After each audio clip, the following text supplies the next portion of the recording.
राधे राधे।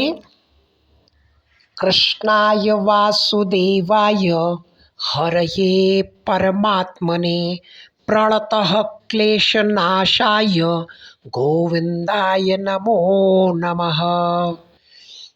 यं हि न व्यथयन्त एते पुरुखं पुरुखभः सं दुःखसुखं धीरं सोऽमृतत्वाय कल्पते।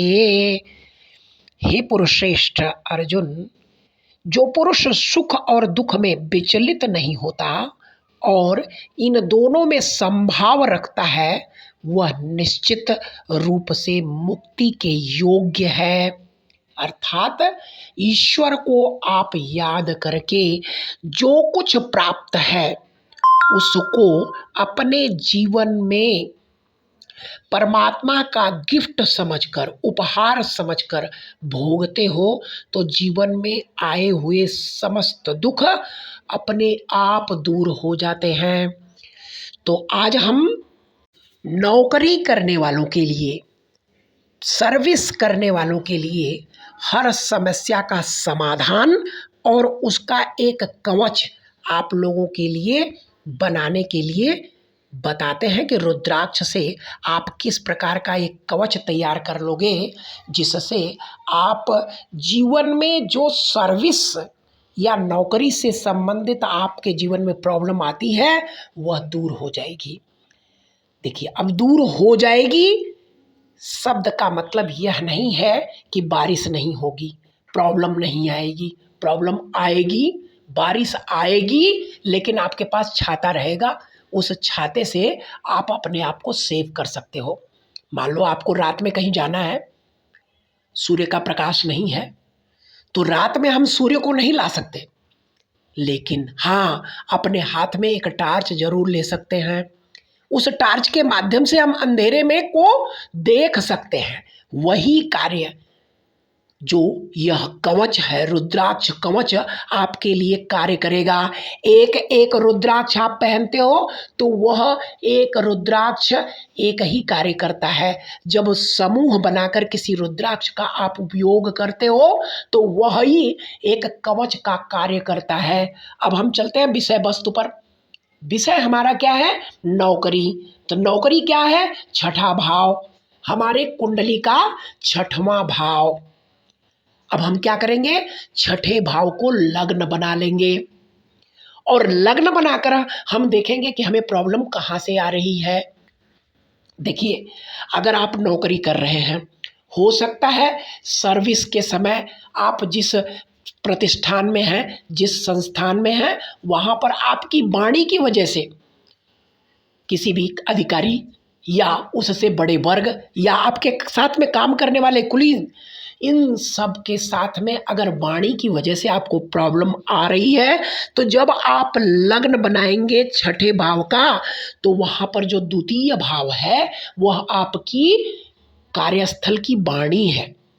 और अगर वहाँ पर कोई नीच ग्रह बैठा है, कोई अस्त ग्रह बैठा है, कोई मैलेफिक ग्रह बैठा है जो आपके लिए सही नहीं है, तो ऐसे ग्रहों का दान करना चाहिए जो कि नीच हो, जो कि अस्त हो और जो कि मैलेफिक हो।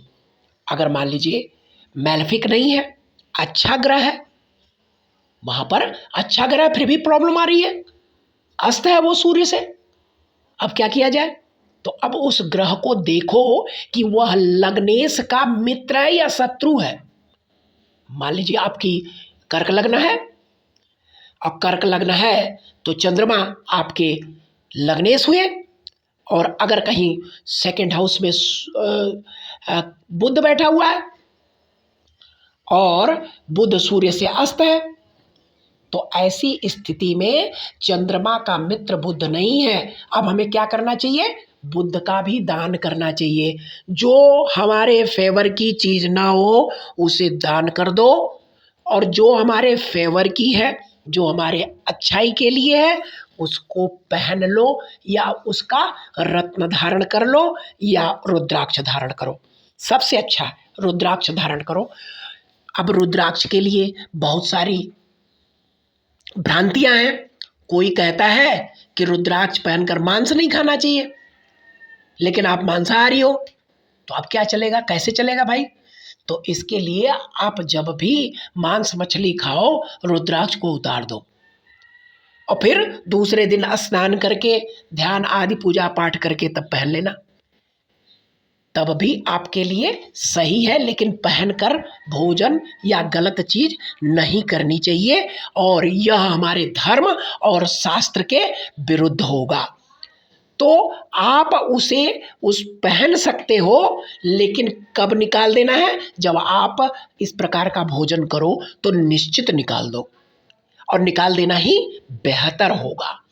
तो अब हम समझते हैं कि द्वितीय भाव में है तो आपको वाणी से प्रॉब्लम देगा, चतुर्थ भाव में है तो आपको वहाँ मानसिक शांति नहीं मिलेगी, छठे भाव में है यानी छठे से छठा भाव, वहाँ पर भी कोई खराब ग्रह आया हुआ हो तो उसको दान करो। और अच्छे ग्रह, अब खराब अच्छे की परिभाषा क्या है? खराब अच्छे की परिभाषा यह है कि लग्नेश को देखो अपने, कि लग्न का मालिक का, वह भाव का जो स्वामी है, मित्र है या शत्रु है। कैसे समझेंगे? सूर्य का मित्र कौन कौन है भाई? सूर्य का मित्र है चंद्रमा, मंगल, बृहस्पति, सूर्य के मित्र हैं। शत्रु कौन है? शुक्र, शनि, राहु और केतु। अगर ये वहां पर बैठे हैं छठे से छठे में, तो उनका दान कर दो कान पकड़ के, और कुछ नहीं करना, हटा दो।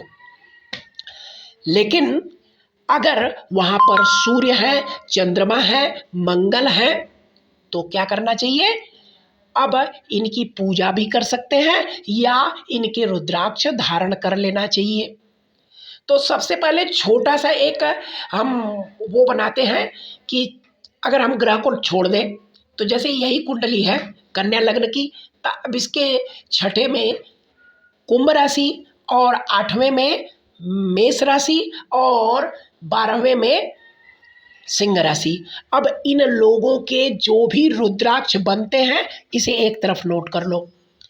तो कुंभ का यानी शनि मालिक है और इसका 7 मुखी रुद्राक्ष, मेष यानी मंगल का 3 मुखी रुद्राक्ष, सिंह यानी सूर्य का 1 मुखी रुद्राक्ष, 1 मुखी, 7 मुखी और 3 मुखी, ये हो गए रुद्राक्ष छठे भाव से।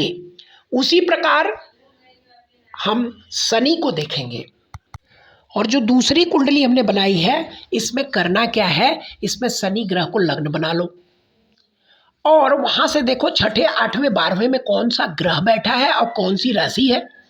उस राशि और उस ग्रह के मुताबिक रुद्राक्ष का चयन करो। अब एक तो छठे भाव से 3 रुद्राक्ष मिल गए और एक शनि से 3 रुद्राक्ष मिले। अब 3 3 6 रुद्राक्ष हुए। हो सकता है उसमें ग्रह भी बैठे हों, उन ग्रहों का भी रुद्राक्ष ले लो। अब इन सब में जो कॉमन है, जो इन सब में कॉमन है, मान लीजिए शनि 2 बार आ गए यानी छठे भाव से और शनि ग्रह से, तो उनका 1 रुद्राक्ष लो। अब ऐसे मिला करके आपको 3 या 4 रुद्राक्ष आपको मिलेंगे। इन रुद्राक्ष को लाल धागे, काले धागे, सफ़ेद धागे, पीले धागे, किसी भी धागे में पहन लो।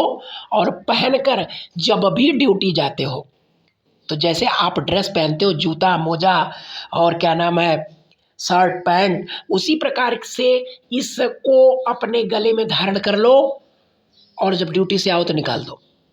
आपके सर्विस में किसी भी प्रकार की कोई भी प्रॉब्लम नहीं आएगी। अभी हम इसमें एक चार्ट डाल दे रहे हैं सभी ग्रहों, सभी रुद्राक्ष का, कि किस किस राशि के लिए कौन कौन सा रुद्राक्ष है। तो इस चीज को आप अपनी कुंडली में आजमाओ। ये महाकवच है, रुद्राक्ष का महाकवच है। इस कवच का इस्तेमाल करो। जीवन में कभी भी कोई प्रॉब्लम नौकरी से संबंधित तो नहीं आएगी, और नौकरी नहीं, ये छठा भाव भी है, रोग ऋण शत्रु सबका दमन करने वाला यह कवच है। कवच का मतलब आप प्रोटेक्टिव हो गए हो, तो आपके लिए एक प्रोटेक्शन है। इसका उपयोग आप अपने जीवन में निरंतर करते रहो। कोई भी दशा आए, कोई भी अंतर आए, कोई भी प्रतिअंतर आए, गोचर कैसा भी हो, कोई फर्क नहीं पड़ता। भगवान शिव का कवच आपके सर्विस के लिए, आपकी नौकरी के लिए, आपके रोग के लिए, आपके ऋण के लिए और शत्रुओं के लिए विशेष फल देने वाला है। इसे समझे और अपने जीवन में उतारे। और जहाँ न समझ में आए कमेंट करके पूछ सकते हैं, दोबारा हम इसे बताने की पूरी कोशिश करेंगे। जय श्री राधे।